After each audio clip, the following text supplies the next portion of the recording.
Hello दोस्तों, आपका स्वागत है हैशटैग सक्सेस विद दीपक में। आज जो हम टॉपिक लेके आए हैं उस टॉपिक का नाम है ECG। ECG का फुल फॉर्म क्या होता है? E से होता है इलेक्ट्रो, C से होता है कार्डियो, G से होता है ग्राम। इलेक्ट्रोकार्डियोग्राम, इसके क्या फुल फॉर्म में ही इसका डिफिनीशन है। कैसे? इलेक्ट्रो मतलब क्या होता है? Electrical activity. कार्डियो मतलब क्या होता है? हार्ट। ठीक है। और ग्राफ मतलब जो मॉनिटर पे हम करते हैं ना ग्राफिकल रिप्रेजेंटेशन, उसी को कहते हैं ग्राफिकल रिप्रेजेंटेशन, मॉनिटरिंग करना। ठीक है। तो इसका फुल फॉर्म क्या हुआ? इलेक्ट्रोकार्डियोग्राफ। और इसका डिफिनेशन क्या हुआ? Electrical activity in earth in A graphical manner. ठीक है। जो हम ग्राफ के द्वारा हमारे अर्थ के अंदर जो भी इलेक्ट्रिकल एक्टिविटी हो रही है उसको नोटिस करना या मॉनिटर करना, इसी को कहते हैं इलेक्ट्रोकार्डियोग्राफ। ठीक है। इसमें आगे जाने से पहले, क्योंकि जैसा कि हमें पता है क्या क्या इसमें होता है, P होता है, QRS होते हैं, अगर आपको नहीं पता है तो आगे पता चलेगा। और क्या होता है? T होता है। ठीक है। जो P होता है ये होता है आर्टेरियल डिपोलाइजेशन के कारण, जो QRS होता है वो वेंट्रिकुलर डिपोलाइजेशन के कारण, और जो क्या है T होता है वो वेंट्रिकुलर रिप्रोलाइजेशन के कारण। आपको बहुत ही कन्फ्यूजन हो रहा होगा ये डिप्रोलाइजेशन और रिप्रोलाइजेशन ये सब क्या चीज़ें हैं। तो पहले हम इसी में आते हैं। ठीक है। सबसे पहले क्या? Action potential. तो एक्शन पोटेंशियल होता क्या है पहले लिख देते हैं। एक्शन पोटेंशियल, आपको पता होगा पोटेंशियल का हिंदी क्या होता है? क्षमता। ठीक है। एक्शन कोई भी कार्य करने की क्षमता। ठीक है। मतलब कोई स्टिमुलस आएगा जिसके कारण जो मेम्ब्रेन में चेंजेज होगी। ठीक है। तो मेम्ब्रेन किसका? मेम्ब्रेन जैसे कि हम कार्डियो का पढ़ रहे हैं। ठीक है। तो कार्डियो का जो मसल होता है उसको क्या कहते हैं? मायोकार्डियम। ठीक है। तो एक हम सेल लेते हैं जिसको हम कहते हैं मायोकार्डियल सेल। जैसा कि हमें पता है अंदर में पोटेशियम ज़्यादा होता है, बाहर में सोडियम ज़्यादा होता है। ठीक है। सोडियम के कारण बाहर में क्या होता है? पॉजिटिव चार्ज होता है। ठीक है। और अंदर में क्या होता है? इसके अपोजिट नेगेटिव चार्ज होता है। इसी स्टेट को कहते हैं पोलराइज्ड होना, मतलब कि हमारे मेम्ब्रेन में क्या होना? पोल बनना, एक पॉजिटिव पोल एक नेगेटिव पोल, इसी को कहते हैं पोलराइज्ड होना। और इसी को कहते हैं, इस प्रोसेस को कहते हैं पोलराइजेशन। ठीक है। यहाँ तक तो आपको समझ में आ गया होगा। अंदर में नेगेटिव चार्ज होता है। नेगेटिव में भी कितना? एक मेम्ब्रेन होता है रेस्टिंग मेम्ब्रेन पोटेंशियल, ये याद आपको रखना बहुत ज़रूरी है।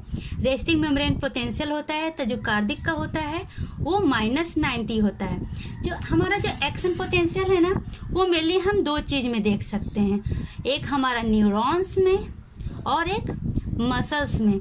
ठीक है। यही दोनों में सिर्फ हम एक्शन पोटेंशियल देख सकते हैं।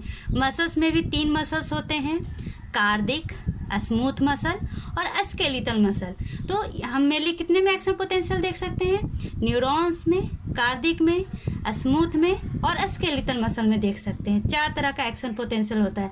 सभी का प्रोसेस सेम होता है, सिर्फ थोड़ा थोड़ा डिफरेंस होता है। ठीक है। लेकिन सबका रेस्टिंग मेम्ब्रेन पोटेंशियल थोड़ा डिफरेंट होता है, जो याद करना बहुत ज़रूरी है। तो हम आते हैं फिर से अपना कार्डिक में।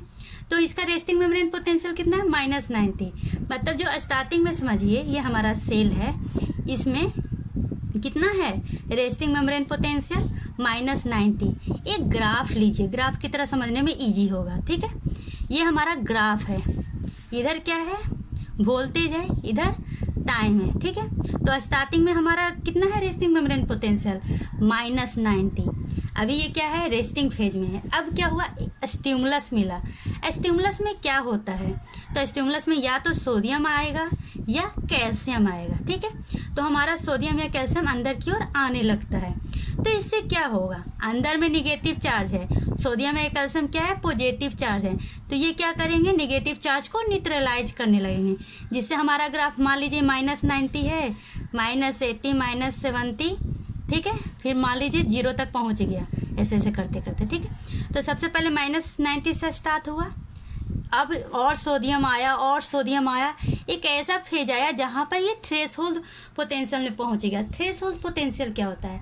ये एक ऐसा पोटेंशियल होता है जो क्या करता है, जो भी मेम्ब्रेन में वोल्टेज गेट चैनल है उसको ये ओपन कर देता है। ठीक है। क्या को ओपन कर देता है? वोल्टेज गेट चैनल को ओपन कर देता है। तो वोल्टेज गेन चैनल कोई सोडियम का होगा, कोई कैल्शियम का होगा, कोई पोटेशियम का होगा, ठीक है। तो अब क्या है, अंदर में और ज़्यादा सोडियम आने लगा। अब और ज़्यादा सोडियम आएगा तो एक ऐसा टाइम आएगा कि जो हमारा एक्शन पोटेंशियल है वो 0 पे चला जाएगा, ठीक है। जब 0 पे चला जाएगा, इसी को कहते हैं डिपोलराइजेशन, ठीक है। कैसे? तो डिपोलराइजेशन को सिंपल वर्ड में क्या कहते हैं, जब सोडियम बहुत सारा रैपिड प्रोसेस में अंदर आ जाए और जो हमारा सेल के अंदर जो पॉजिटिव चार्ज है उसको क्या कर दे, न्यूट्रलाइज कर दे, 0 तक कर दिया ना, न्यूट्रलाइज कर दे, ठीक है। तो उसी को कहते हैं डिपोलराइजेशन। अब क्या होता है, अंदर में बहुत सारा पॉजिटिव चार्ज आ गया, तो अब पोटेशियम क्या करेगा, इसका चैनल क्या हो जाएगा, ओपन हो जाएगा और ये बाहर की ओर जाने लगेगा। अब आप पूछिएगा बाहर की ओर ही क्यों जा रहा है, जैसा कि स्टार्टिंग में ही बताया था, सोडियम बाहर में ज़्यादा होता है, पोटेशियम अंदर में ज़्यादा होता है। तो आपको पता है अगर कहीं पर भी ज़्यादा हो वो कम की ओर भागता है इक्विलिब्रियम को पूरा करने के लिए, ऊपर और नीचे पोटेशियम को पूरा करने के लिए, इसलिए पोटेशियम बाहर जाएगा। तो पोटेशियम जब बाहर जाता है तो स्टार्टिंग में क्या होता है ना, हमारा सोडियम क्या करता है, उसको बराबर करना चाहता है, ठीक है। तो सोडियम और पोटेशियम बराबर करना चाहता है, तो ये क्या होता है ना, कुछ देर तक यहाँ पर फंसा हुआ रहता है, मतलब एक दूसरे को इक्वल करते रहता है। यहाँ पर क्या होगा, पोटेशियम कम हो जाएगा, कैल्शियम ज़्यादा हो जाएगा और एक फेज बनाता है जिसको कहते हैं प्लेटिव फेज। यहाँ पर और ये देखिए 0 के लगभग इक्वल है, क्योंकि यहाँ पर कोई भी एक्शन पोटेंशियल नहीं बढ़ रहा है। जितना पोटेशियम ज़्यादा जा रहा है उसको न्यूट्रलाइज करने के लिए उतना ही कैल्शियम आ रहा है, ठीक है। अब क्या होता है, अब कुछ देर के बाद ये जो कैल्शियम चैनल है वो बंद हो जाएगा, ठीक है। अब सोडियम क्या हुआ, ज़्यादा बाहर में चला जाएगा, तो जो हमारा सेल है उस पर चार्ज कैसा हो जाएगा, पहले क्या था, अंदर में बाहर में पॉजिटिव था क्योंकि सोडियम बाहर में था, अंदर में निगेटिव था क्योंकि पोटेशियम अंदर में था। अब क्या हुआ, सोडियम ज़्यादा अंदर में हो गया, ठीक है, और पोटेशियम ज़्यादा बाहर में हो गया। तो वही क्या करता है, जितने बाहर अंदर में क्या होता है, निगेटिव चार्ज बनने लगता है, ठीक है, क्योंकि धीरे धीरे पोटेशियम बाहर जाने लगता है। पोटेशियम का क्या होता है, ई फ्लक्स होता है। एक टाइम ऐसा आता है कि वो फिर से अपना रेस्टिंग मेम्ब्रेन पोटेंशियल को अचीव कर लेता है, ठीक है। ये अचीव करने के बाद फिर से एक एक्शन पोटेंशियल होगा, फिर से सोडियम बाहर आएगा, फिर से ये ऊपर पॉजिटिव चार्ज और नीचे नेगेटिव चार्ज होंगे। ये प्रोसेस चलते रहता है, इसी को हम क्या कहते हैं, एक्शन पोटेंशियल कार्डिक का, ठीक है। चलिए अब देखते हैं एक समरी, ठीक है। सबसे पहले क्या हुआ, हम लेते हैं मायोकार्डियल सेल को, जिसमें क्या है, ऊपर सोडियम ज़्यादा होने के कारण ऊपर पॉजिटिव चार्ज है, नीचे कम होने के कारण निगेटिव चार्ज है। इस प्रोसेस को कहते हैं पोलराइजेशन, मतलब पोल का बनना, ठीक है। पोल बन गया, उसके बाद हम क्या देखते हैं, अंदर में कितना रेस्टिंग मेम्ब्रेन पोटेंशियल है। जैसा कि हमें पता है मायोकार्डियल का कितना होता है, -90, ठीक है। अब क्या हुआ, उसको स्टिमुलस मिला, सेल को क्या हो गया, स्टिमुलस मिला। अब ये स्टिमुलस क्या करता है, ये जो स्टिमुलस में मेनली क्या होता है, सोडियम या कैल्शियम होता है, ये क्या करता है, वो सोडियम चैनल को ओपन कर देता है। तब अब रेस्टिंग मेम्ब्रेन पोटेंशियल कहाँ पे आ जाएगा, थ्रेशोल्ड पोटेंशियल पे, ठीक है। थ्रेशोल्ड पोटेंशियल होने के बाद क्या होगा, सारे वोल्टेज चैनल ओपन हो जाएंगे और ज़्यादा से ज़्यादा सोडियम आएगा, रेपिड मात्रा में आएगा, और क्या होगा, एकाएक जितने भी निगेटिव चार्ज है सब पॉजिटिव चार्ज में ट्रांसफ़र हो जाएंगे। इसी प्रोसेस को कहते हैं डिपोलराइजेशन। मतलब क्या होगा, सोडियम का आना और रेस्टिंग मेम्ब्रेन जो -90 था उसको 0 में हो जाना ही मेनली क्या होता है, डिपोलराइजेशन होता है, ठीक है।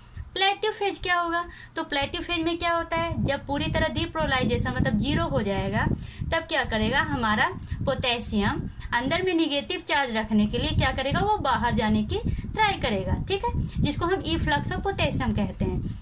उसको कंपनसेट करने के लिए हमारा जो कैल्शियम है वो अंदर आएगा। तो थोड़ा देर क्या होता है, सोडियम और कैल्शियम क्या होता है, बैलेंस रहता है और कोई भी एक्शन पोटेंशियल नहीं बन पाता है, ठीक है। तो वही फेज में क्या, कौन सा फेज इसको कहेंगे, प्लेटिव फेज कहेंगे। अब क्या होगा, कुछ समय के बाद सोडियम कैल्शियम चैनल बंद हो जाएगा, लेकिन पोटेशियम चैनल क्या है, बाहर निकल ही रहा है। एक टाइम ऐसा आएगा कि पोटेशियम क्या होगा, बहुत ज़्यादा बाहर निकल जाएगा और वो क्या कर लेगा, रेस्टिंग मेम्ब्रेन को अचीव कर लेगा, मतलब अंदर में जितना -90 है ना उतना पहुंचा देगा। तो इसी को कहते हैं रिपोलराइजेशन। मतलब क्या क्या हुआ, एक तो resting membrane 0 phase, depolarisation, plateau phase, repolarisation, ठीक है। ये मेनली 3 फेजेज होते हैं ऐसे तो 4 फेज कहेंगे, 0 1 2 3, लेकिन लिखेंगे तो 3 फेजेज ही आ जाएगा। तो आप कहिए 4 फेजेज होते हैं, 0 फेज, 1 फेज, 2 फेज, 3 फेज। ठीक है, इस तरह क्या हुआ, हमारा एक्शन पोटेंशियल समाप्त हुआ। अभी तक जो हम एक्शन पोटेंशियल पढ़ रहे थे वो नन पेसमेकर का था। नन पेसमेकर कहने का क्या मतलब है कि हम बाहर से स्टिमुलस दे रहे थे, तब वो क्या कर रहा था, एक्शन पोटेंशियल कर रहा था। एक्शन पोटेंशियल क्या होता है, तो इलेक्ट्रिकल फ्लैक्चुएशन होता है जिसमें डीपोलराइजेशन होते हैं और रिपोलराइजेशन होता है। किसके कारण, तो मोबाइल स्टिमुलस के कारण, मतलब सोडियम पोटेशियम के कारण। ठीक है, इसी को एक्शन पोटेंशियल कहते हैं। अब हम क्या कर रहे हैं, जो हम अभी पढ़ेंगे वो पढ़ेंगे पेस मेकर में एक्शन पोटेंशियल कैसे होता है। तो जैसा कि हमें पता है पेस मेकर होता क्या है, तो ये एक रिदम जो हमारे हार्ट के द्वारा ऑटोमेटिकली जनरेट होता है। इसमें बाहर से कोई भी स्टिमुलस देने की ज़रूरत नहीं है। तो दोनों में डिफरेंस क्या है, तो दोनों में मेन डिफरेंस है थ्रेशोल्ड के बाद क्या होता था, सोडियम क्या करता था, डिपोलराइजेशन को बढ़ाता था नन पेसमेकर में। लेकिन पेसमेकर में क्या होगा, सोडियम की जगह क्या आ जाएंगे, कैल्शियम आ जाएगा। ये कैल्शियम कहाँ से आता है, तो सार्कोप्लाज्मिक रेटिकुलम से आता है। ठीक है, यहाँ तक समझने में कोई प्रॉब्लम नहीं होगा। डीपोलराइजेशन को अगर हमें सिंपल वर्ड में कहा जाए तो डीपोलराइजेशन का क्या होता है, किसी भी केटायन के आने के कारण जब हमारा रेस्टिंग मेम्ब्रेन पोटेंशियल क्या हो जाए, 0 हो जाए, तो उसको क्या कहेंगे, डीपोलराइजेशन कहेंगे। ठीक है, रिपोलराइजेशन फिर से वो अपना रेस्टिंग मेम्ब्रेन पोटेंशियल गेन कर ले। ठीक है, यहाँ पर डीपोलराइजेशन कहने का क्या मतलब है, तो हम इसको कह सकते हैं कि जब डीपोलराइजेशन होता है तो हमारा सेल क्या हो जाएगा, कॉन्ट्रैक्ट करेगा।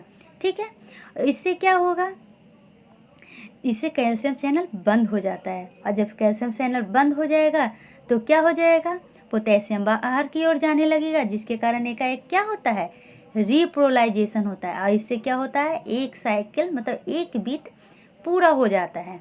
तो डीपोलराइजेशन और रिपोलराइजेशन किस लिए करते हैं, तो बीट को पूरा करने के लिए। ठीक है, तो बीट कैसे पूरा होता है, तो जब कैल्शियम अंदर आता है और ये डीपोलराइजेशन करवाता है तो हमारा सेल क्या होता है, कॉन्ट्रैक्ट कर जाता है। ठीक है, उसके बाद वो रिपोलराइजेशन करके फिर से रिलैक्स हो जाता है। यहाँ तक समझने में कोई दिक्कत नहीं हुई होगी। तो अब आते हैं इस टेबल में। जैसा कि हमें पता है मायोकार्डियल में क्या था, रेस्टिंग मेम्ब्रेन पोटेंशियल -90 मिलीवोल्ट, लेकिन यहाँ पे जो पेसमेकर है इसका जो रेस्टिंग मेम्ब्रेन पोटेंशियल है वो -60 है। ठीक है, सबका मिल लिए अलग अलग होता है रेस्टिंग मेम्ब्रेन पोटेंशियल। जैसा कि हमें पता था मायोकार्डियल सेल का थ्रेशोल्ड कितना था, -70, इसका कितना होगा, -40। ठीक है, अब थ्रेशोल्ड को आप कैसे समझेंगे, सिंपल वर्ड में समझाती हूँ। जैसे कि हमें पास होने के लिए कितना चाहिए, 50% चाहिए। अगर हम 49% लाएंगे तो कोई फ़ायदा है नहीं। जैसे ही +1 मिल जाएगा हम टक से क्या कर जाएंगे, पास कर जाएंगे। तो जो ये 1% है ना, वही होता है थ्रेशोल्ड। ठीक है, तो अब आते हैं हम करके, हमारा सोडियम क्या हुआ, अंदर आने लगा, सेल के अंदर आने लगा, जिसके कारण क्या हुआ, हमारा जो रेस्टिंग मेम्ब्रेन पोटेंशियल है वो धीरे धीरे थ्रेशोल्ड की तरफ जाने लगा। लेकिन जो सोडियम अंदर आ रहा है ना, जो सोडियम का इनफ्लक्स हो रहा है वो बहुत धीरे धीरे हो रहा है, इसलिए वो क्या कर रहा है, ज़्यादा टाइम ले रहा है। ये क्या है, नीचे जो ग्राफ है, नीचे टाइम है, ऊपर वही क्या है, मेम्ब्रेन पोटेंशियल है। तो ज़्यादा टाइम ले रहा है, क्यों, क्योंकि जो सोडियम का इनफ्लक्स है वो बहुत स्लो है, तो ज़्यादा टाइम ले लिया। अब क्या हुआ, जैसे ही थ्रेशोल्ड पे पहुंचा हमारा कैल्शियम चैनल क्या हो गया, ओपन हो गया। तो कितने आए, कैल्शियम में कितने चार्ज होते हैं, 2, मतलब 2 कैटायन, और सोडियम में 1 कैटायन, 3 कैटायन। क्या होगा, एकाएक हमारा ग्राफ क्या होगा, 0 की ओर चला जाएगा। और क्या हो जाता है, कभी कभी 1+10 पे भी चला जाता है। तो यहाँ पर क्या हो जाएगा, जैसे ही वो हमारा सेल क्या है, डीपोलराइजेशन किया, मतलब कॉन्ट्रैक्ट किया, हमारा कैल्शियम चैनल बंद हो जाता है। और जब कैल्शियम चैनल बंद हो जाता है तो हमारा पोटेशियम चैनल क्या हो जाएगा, एकाएक ओपन हो जाएगा। और पोटेशियम जब ओपन होगा तो मतलब पोटेशियम बाहर की ओर जा रहा है, क्यों, जैसा कि हमने पहले ही बताया था, हमारे सेल में अंदर में पोटेशियम ज़्यादा होता है, बाहर में कम होता है। तो इक्विलिब्रियम को मेंटेन करने के लिए वो बाहर में मूव करने लगेगा। अब हमारा पोटेशियम क्या हो रहा है, आउटफ्लक्स हो रहा है, जिसके कारण क्या होगा, रिपोलराइजेशन होगा। रिपोलराइजेशन मतलब रिलैक्स होना, इससे क्या होगा, हमारा एक बीट पूरा हो जाएगा। ठीक है। यहाँ पे हम सिर्फ क्या पढ़े कि सोडियम की जगह कैल्शियम आ गया, ठीक है, डिपोलाइजेशन में। और जो हमारा सोडियम आ रहा है वो बहुत स्लो आ रहा है, इसलिए हमारा ग्राफ इस तरह बढ़ रहा है। अगर फास्ट आता तो जैसा हमने मायोकार्डियम में पढ़ा था, कैसा बनता है हमारा ग्राफ, इस तरह का बनता, ठीक है।